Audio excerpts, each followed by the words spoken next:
देश में चुनाव हो रहे हैं या चुनाव की चोरी हो रही है, आज सवाल सिर्फ केंद्र में बैठी बीजेपी सरकार पर नहीं, चुनाव आयोग पर भी है।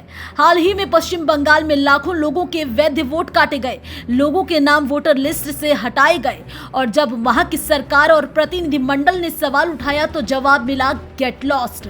मतलब एक तो चोरी, ऊपर से सीना जोरी। यही नहीं, केरल से सामने आया एक पत्र जिस पर बीजेपी की स्टैंप चस्पा थी।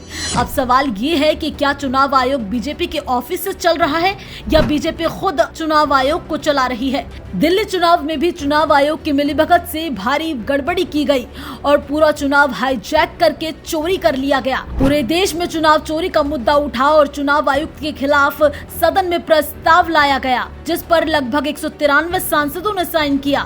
फिर भी प्रस्ताव को पटल पर आने नहीं दिया गया, जबकि 90 सदस्यों की सहमति होने पर प्रस्ताव पारित कर दिया जाता है। लेकिन इस मामले में भी बीजेपी ने अपनी तानाशाही की नीति को बरकरार रखा।